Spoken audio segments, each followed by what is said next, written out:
চাইলেই তো বলতে পারে না। আমার কাছে অভিযোগ একদম আমার ভিডিও রেকর্ড, এটা এরকম না যে তারা আমাকে পত্রিকার মতো বক্তব্য দিয়েছেন, এরকম না। তাদের ভিডিও রেকর্ড এবং একাধিক মানুষ, একজন দুজন না, 4-5টা পরিবার তারা বলেছেন যে সেনাবাহিনী তাদেরকে তুলে নিয়ে গিয়েছেন এবং সেখানে পিটিয়েছেন। তাদের সেই ছবিও আমার কাছে আছে, সেটা তারা অভিযোগ করছেন। এখন এই অভিযোগটা কি ভাই আমরা কি আপনাদের কাছে চাইতে পারি না?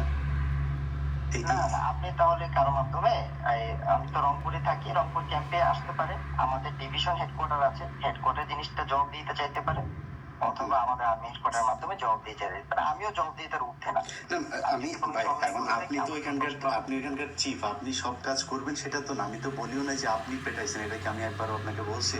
আমি বলছি যদি এরকম কিছু হয়ে থাকে আমার তো মনে হয় আপনারা সেটার ব্যবস্থা নেন, তাই না? আপনারা সেনাবাহিনী তো আর সেটাই আমি আপনাকে জানাইলাম আর কি। আপনি হয়তো আমার ভিডিওটা যখন দেখবেন তখন ওইখানে নিশ্চয়ই দেখবেন যে কারা অভিযোগ করছে।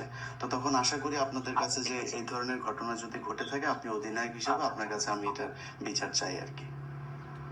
না তা তো অবশ্যই, তা অবশ্যই। যদি কেউ ধরনের কিছু করে থাকে অন্যায় করে থাকে, সেটা আমরা অবশ্যই দেখছি, কোনো সমস্যা নেই। Thank you sir. ঠিক আছে, আসসালামু আলাইকুম। তবে 2 দিন আজকের সুপ্রিয় বন্ধুরা, আসসালামু আলাইকুম। আপনারা শুনলেন তো সাংবাদিক ইলিয়াস ভাই কথা বলছিলেন আর্মি একজন কর্তার সাথে, যিনি রংপুরের দায়িত্বে আছেন। বাংলাদেশের নিরীহ ছেলেদেরকে এখন ধরে নেওয়ার পায়তারা চলছে বন্ধুরা। আর সেজন্যই বাংলাদেশের সেনাবাহিনীরাও বাংলাদেশের নিরীহ ছেলে যারা নাকি প্রতিবাদ করেছিল যে মহানবী হজরত মুহাম্মদ সাল্লাল্লাহু আলাইহি সাল্লামকে নিয়ে এই ধরনের কোনো ধরনের বাজে কথা সোশ্যাল মিডিয়ায় লেখা যাবে না। যারা প্রতিবাদ করেছে তাদেরকে ধরে নিয়ে নির্যাতন করেছে বাংলাদেশের সেনাবাহিনী, যেটা কোনোভাবেই গ্রহণযোগ্য নয়।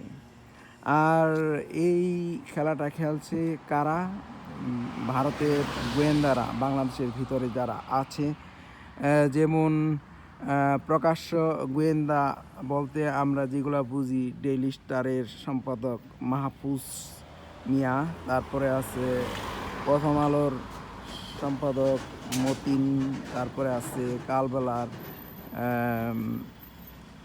একজন। তো এরাই আর কি খেলাটা খেলতেছেন বাংলাদেশের ভিতরে অন্যান্য যে সমস্ত ভারতীয় গোয়েন্দা আছে তাদেরকে নিয়ে। তারা এখন সোশ্যাল মিডিয়ায় পোস্ট নিয়ে খেলা খেলছেন। সোশ্যাল মিডিয়ার পোস্টে আমাদের নবী মুহাম্মদ সাল্লাল্লাহু আলাইহি সাল্লামকে নিয়ে কিছু পোস্ট করিয়ে, যেমন রঞ্জন মিয়াকে দিয়ে পোস্টটা করিয়ে এখন সেটাকে একটা প্রতিবাদ স্বরূপ উপস্থাপন করছেন যে তারা রঞ্জন মিয়ার বাড়িতে হামলা না করে ওখানকার 22টা বাড়িতে ভাঙচুর করেছে যারা প্রতিবাদ করেছে। তাদের 22টা বাড়িঘর ভাঙার কারণেই তাদের গ্রেপ্তার করা হয়েছে, এরকম বলছে প্রথম আলো, ডেইলি স্টার আর কালবেলার সাংবাদিকরা। তো এটা সম্পূর্ণ মিথ্যা।